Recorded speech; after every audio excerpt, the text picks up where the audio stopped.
Live from the Business Radio X studio inside Renaissance Bank, the bank that specializes in understanding you. It's time for North Fulton Business Radio. And hello again, everyone. Welcome to another edition of North Fulton Business Radio. I'm John Ray, and we are broadcasting as usual from inside Renaissance Bank in beautiful yet chilly Alpharetta. And folks, hey, if you're looking for a better banking experience for your business, if you're tired of the mega bank experience, and if you're at one of those banks or you used to be at one of them, there are a lot of refugees that have come out of there. You know what I mean. I'm one of those. You can't get a live person. You're talking to a phone tree that will not let you get to a live person. If that's what you're tired of, Renaissance has a different way of doing business. I think they're big enough to handle pretty much any need you can throw at them, but they're small enough to deliver those services in a personal way. At least that's been my experience. So go to renaissancebank.com and find one of their local offices, some 200 around the Southeast, and give them a call. I think you'll be glad you did. Renaissance Bank, understanding you, member FDIC. And now I want to welcome Chris Noles. Chris is the president of Beyond Computer Solutions. Chris, welcome. Thank you, John. Happy to be here. Yeah, great to have you here. So let's talk about you and Beyond Computer Solutions. How are you serving folks out there? We are helping them focus on running their business while we keep their business secured and running efficiently. That's pretty straightforward. I like that. But it sounds like you're doing more than just that. It says Beyond Computer Solutions. I like that. So you're serving however you can serve, huh? Yes, sir. We go a little bit beyond just supporting computers now because IT covers so much out there. Great stuff. Let's talk about you before we get into your services and how you do what you do. Let's talk a little bit about you and your background. What led you into this field, and how did you get your business started? So it's interesting. I grew up with computers back in the late 80s, 1990s, back when computers were just personal computers that you used at home and you had to dial up to the internet. But I was always fascinated with technology, and I knew after having a father who was running his own business for many years, I knew I also wanted to be an entrepreneur. And I figured out in the early 2000s was when I really started Beyond Computer Solutions and started really just doing IT as a gig. I just really got my experience early on and just always had a passion for technology and helping people. Those were in the days before we knew words like cloud. And, that's right. Yeah, and because when you're talking about dial-up, you're talking about, I remember those days. A lot of people don't, I think, have forgotten them. But what you're talking about, Chris, is you started your company at a time when obviously things were a lot different, but you've developed you've developed your own expertise as technology has changed and morphed and grown and gone in different directions. That's right. When we first started Beyond Computer Solutions, it was all about just maybe putting a server in an office, connecting computers for maybe a small law firm, right? Just so that they'd have a better way to serve their customers. It wasn't an always-on, high availability situation. It was really more of a convenience. And people would just pay us when things went wrong, right? Yeah, it was a break and fix thing, right? Exactly. That's what they called it back then. And that was the entirety of your business at that time, huh? Yes, sir. At that time, it was all about just billing the fees to set everything up. And then getting paid to go on site when things weren't working. So the cloud came along, and talk about like how that has developed, because a lot of people that are suspicious of the cloud are using it and they don't even know it. Yeah. Yeah. There's a lot of folks who said, I'll never put anything in the cloud. And then they find out that what they've been doing was actually in the cloud anyways. So it's been with us for longer than a lot of people think. Yeah. Yeah. It's like AI, right? Yeah. It's been with us a while. Yeah, that's right. That's right. Let's talk about the kind of clients that you work with, because I want to get into, you use that to set up how you solve their problem. So let's talk about some of those clients that you work with. Sure. So we started out serving mostly real estate law and title companies. And to this day, we still have a lot of those customers from the early days, and we continue to add more. It's been a great niche for us.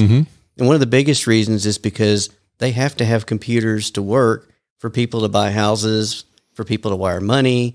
There's a lot of moving parts, and we just know that business really well. So that's been one niche, but we've also been serving manufacturing and some other professional services offices as well over the years.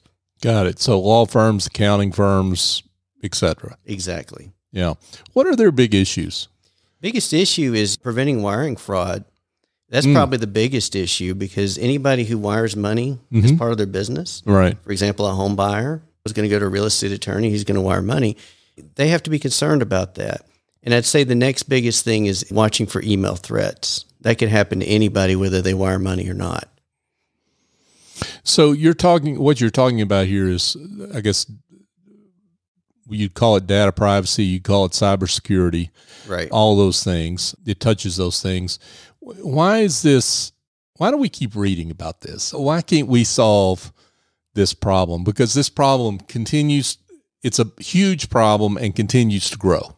That's correct. Why are we spending billions of dollars a year on tools when tools aren't solving the problem? Yeah. I think the biggest reason, and what I've seen in my own experience as an actual cyber incident responder, is that people are not trained to recognize that their employees are letting the bad guys in. They're not just hacking their way in, they're getting let in by untrained users. And no tool or no AI or anything I know right now is going to be a silver bullet or 100%. So it's a combination of people, processes, and tools. And where you're hearing all about all these big breaches, especially the last couple of months, is because they probably didn't have proper training, but they probably had all kinds of expensive tools. And again, I'm not knocking tools, but you've got to have the monitoring and the training to go behind it as well.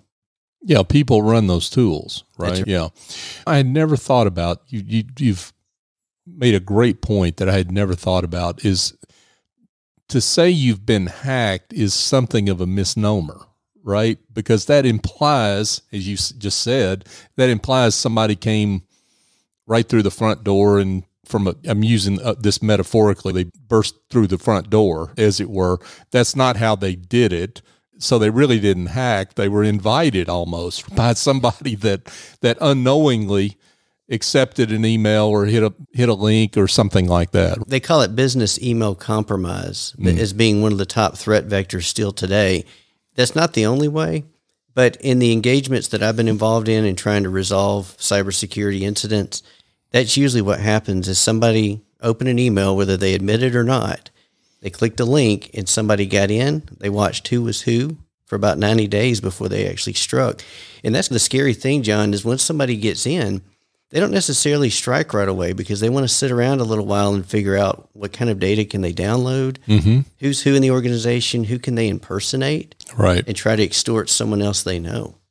So you're right. It's like they're not bursting the door down, but once somebody lets them in, they're pretty dangerous folks. And they may not necessarily be interested in your business, but in the clients that you work with. And because they may get information on those clients that helps them get through their back door, if you will. Absolutely. So let's talk about that piece of it for a second, and maybe the responsibility I as a business owner might have if I have a breach and that affects other businesses. Yeah, that's a great question. So if you're not doing best practices for securing your organization and someone gets into your network or your computers and then infects someone else, especially if they might be in healthcare or someone where they have regulatory government compliance, you could be responsible for what they call a third-party breach.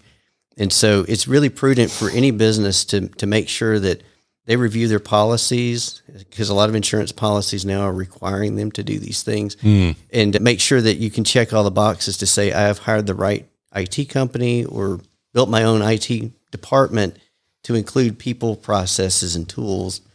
It's not perfect, but if you've done those things and you still get hit, at least you've got some credibility to say that you did your part.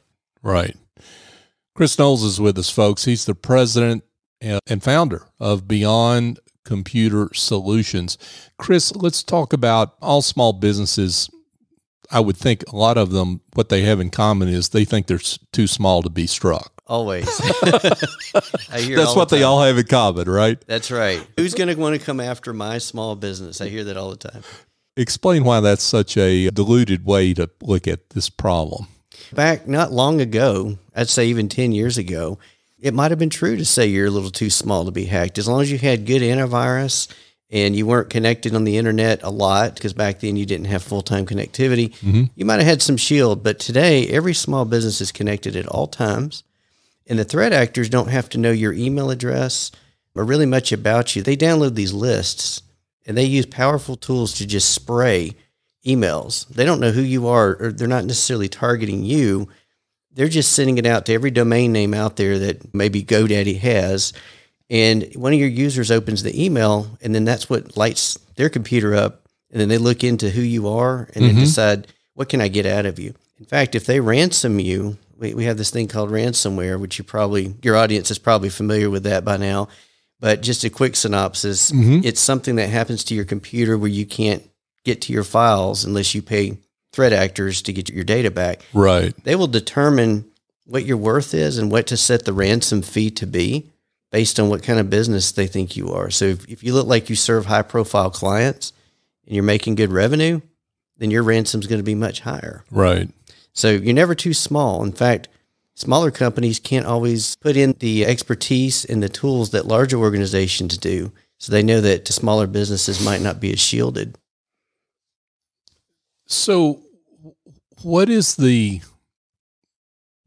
maybe here's the way to ask the question. What's the cost for the typical small business that has a breach? I know all breaches are not equal and the extent of the damage is different, but a small business that has a breach, has a ransomware attack, what's the average cost to them? As of 2024, I think our statistics are that the average coin that you might have to pay to get your data back if you're ransomware as a small business could be anywhere from $500,000 to $2 million. That does not include if you had any sort of regulatory government violations. For example, HIPAA.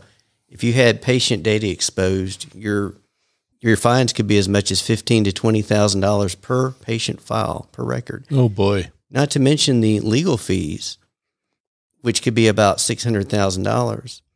And one thing I want to say about all this is a lot of small businesses will buy a cyber insurance policy and think that's their fail-safe, right? That it's just going to cover all of this. They don't need to spend money on tools or anything else.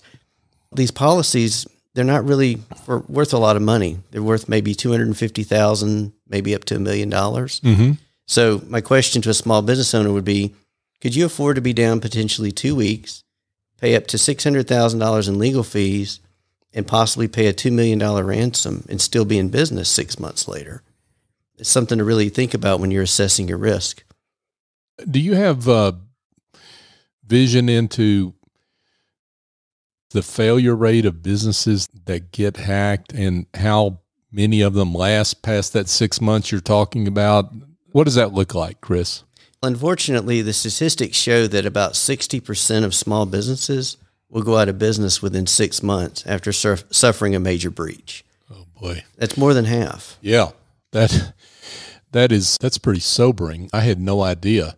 So what does the regulatory environment look like in terms of how that's changing and how the requirements that, I know it's different for some businesses, like you mentioned HIPAA, and if you're dealing with people's health information and records, that's a much more onerous kind of and more highly regulated kind of situation. But talk about the average small business out there that maybe doesn't think about the need for this or doesn't think about it from a regulatory point of view. Let's put it like that. That's a good point, because there's many great small businesses that we even serve that are not subject to regulatory compliance within their own industry. But I'll give you an example. If a law firm happens to work with medical practices, then all of a sudden the emails they communicate back and forth, they're subject to HIPAA regulation. You're considered a business associate of anyone that you do business with that provides HIPAA or FINRA or other types of government compliance. So it's really important for anyone who serves someone who has compliance requirements to also follow those same best practices and guidelines to be compliant themselves.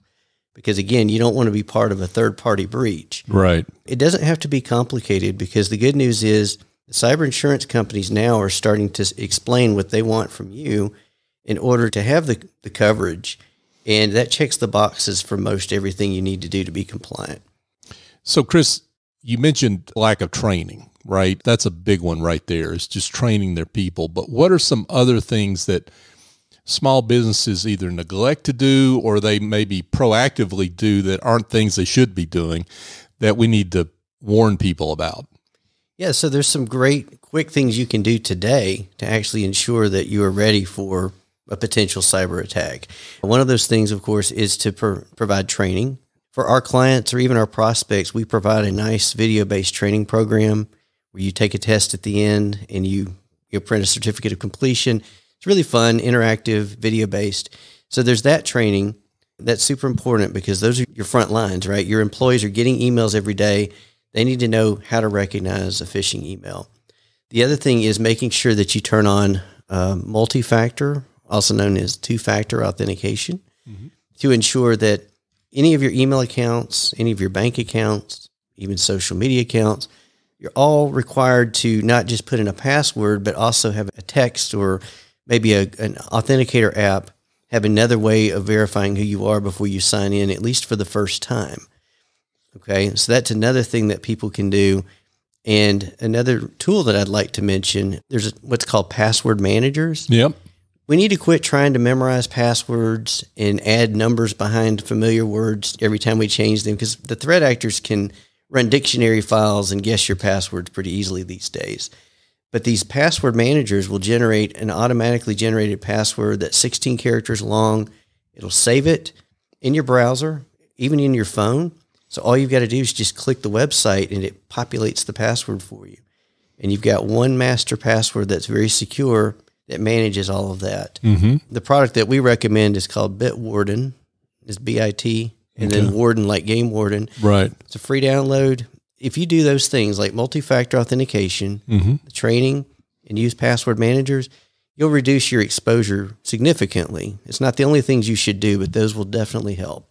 So is this something like making sure your car is locked? Because if you lock your car, you're just telling the bad guy, go find the next car that's left unlocked. Is that what we're talking about here? Is just making yourself secure enough that people give up and go to the next business? That's a really good analogy, because anytime you can make it harder, you're not the low-hanging fruit, and they're more likely to go to someone else who didn't lock the door, as you say. Yeah. In fact, if we can take that analogy a little bit further, when you press the lock button on your car, if you've got one of those key fobs, not only does it lock the door, but it sets an alarm. So think about multi-factor authentication. You've got your password, which is your lock, and you've got the second method that, like I said, the texting or the multi-factor, that's like your alarm. So there's two ways that you're protecting yourself. I like that metaphor. Yeah, very nice. Let's talk about your services and how you work with clients. Typically, how do you get a client? Why do they come to you? Is it because they've been breached in some way, or what motivates them to pick up the phone and give you a call? It's a great question, because we are a full-service IT company. There's a number of reasons why someone may call, because we're not just about security. We actually help our clients maybe move server workloads to the cloud, get rid of expensive hardware that's prone to failure and requires on-site visits. Now, all of a sudden, we've got everything maybe in Microsoft 365. It's all supported, and it can be supported remotely. So those are different reasons why we get phone calls, but every once in a while we get a call because somebody got breached. And it's hard because we have to go in, kick the bad guys out, and we're billing them a lot of money to do this, and also to make sure that we help them meet the legal requirements of reporting everything. And then, of course, after we've done that, they never not have cybersecurity again because they realized I wasn't too small to be hit. Yeah. It's not our favorite way to get a client. We don't want anybody to ever be breached. I would say the number one way we get clients is through referrals. Small businesses who want to improve processes, or they need IT support, or their insurance requirements require them to have these things we talked about, because we meet all those requirements. You said something there that's interesting to me. because I think a lot of business owners, this is a begrudging cost, right? They view IT services, even if they're fully protected and they've got the Lexus version of what Beyond Computer Solutions has to offer, they view it as a cost. You said something there, though, that I detect value in, which is business processes.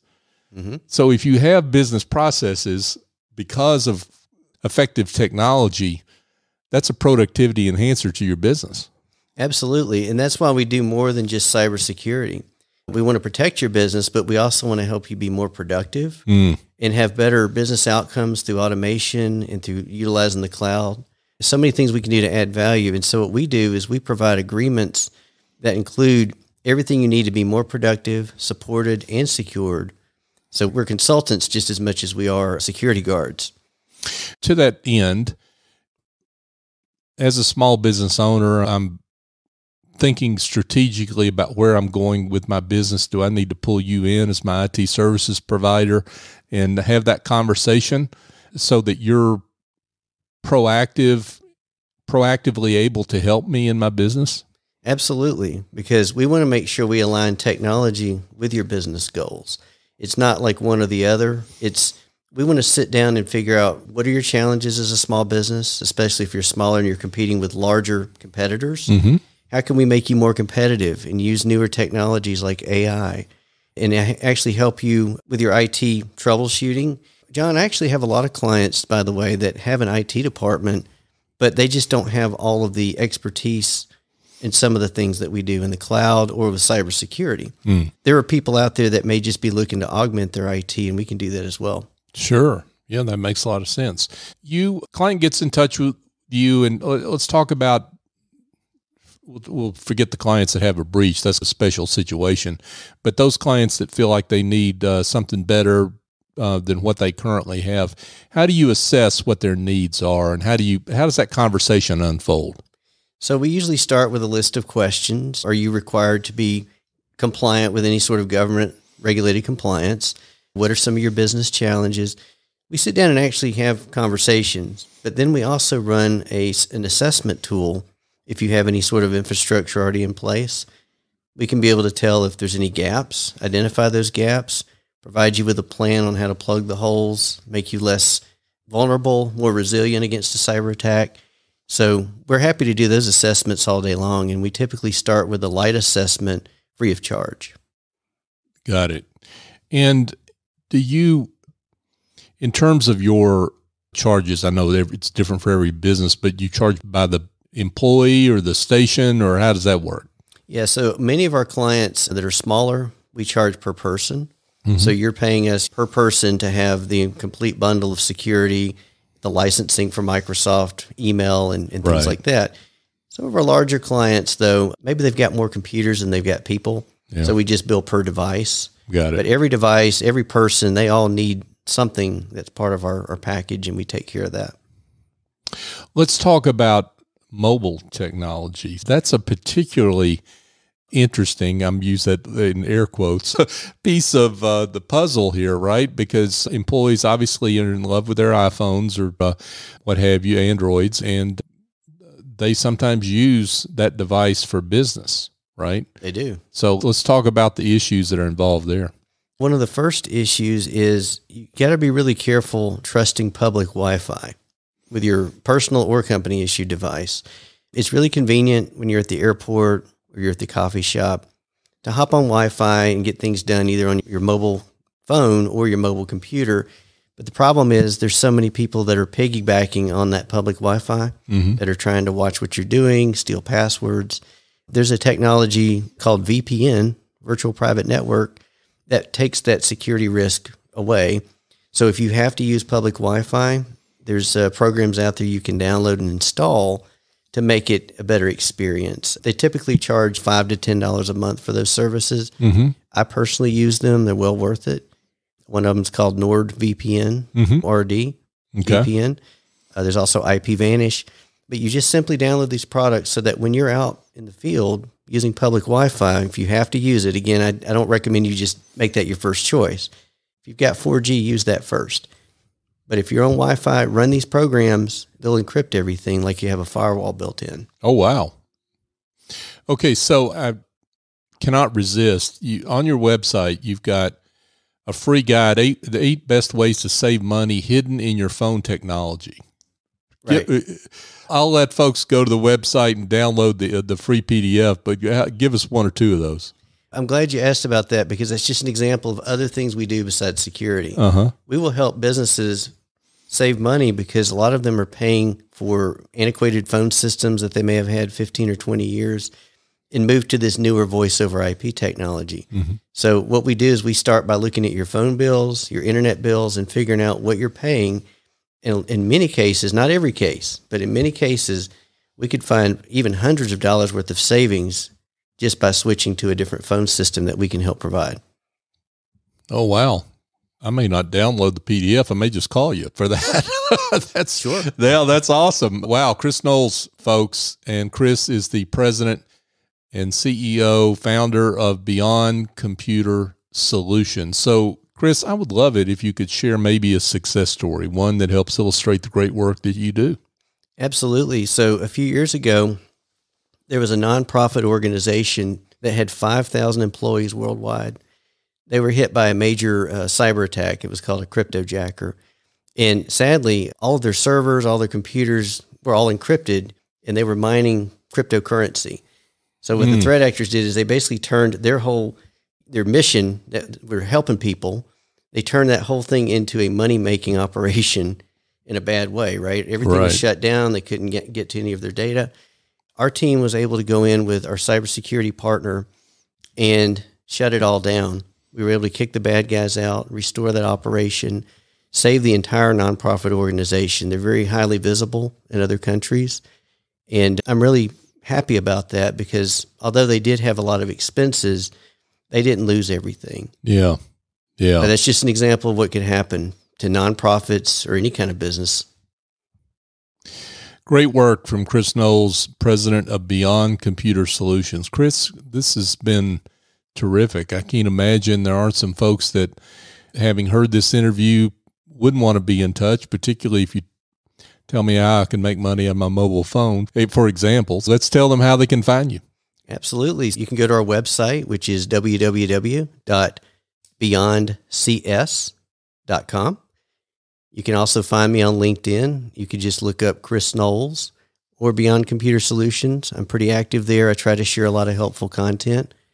Or just pick up the phone and call 678-799-7635. And my direct extension is 101. Terrific. Chris Noles, folks, the president of Beyond Computer Solutions. Chris, thank you for the great work you're doing, and we're just delighted we could have you on to celebrate that, shine the light on that work, and keep it up. Sounds great, John. I'm hoping I can help a lot of small businesses stay protected. We look forward to that, certainly. Thank you again. Hey, folks, just a couple of quick things before we let you go for today. I have a book out. Just got released. If you're listening to this show in January 2024, it's called The Generosity Mindset, A Journey to Business Success by Raising Your Confidence, Value, and Prices. You can go to thegenerositymindset.com to learn more and find ways to buy the book, but the book's available in all the major book retailers, both in ebook form and in paperback form. If you're a solo, small professional services provider who needs help with your positioning, your value, your pricing, it may be a book for you. So go check that out if you're interested. And I want to thank you, our listeners. You are just fantastic. You have supported this show in so many different ways over the years. We're now up to almost 750 shows with North Fulton Business Radio over the past almost 8 years. And we've only gotten this far because of you, because you continue to support us in a number of ways. One of those ways is sharing the show. So if you've heard something here today from Chris that makes you think, hey, I know somebody that needs Chris and his services, please share the show. That's the way we get the word out on great business leaders like Chris and the other some 1,100 guests we've had over the years. It helps others find them, helps them prosper, and it helps us live into our mission to be the voice of business in the North Fulton region. So thank you again for your support. So for my guest, Chris Noles, I'm John Ray. Join us next time here on North Fulton Business Radio.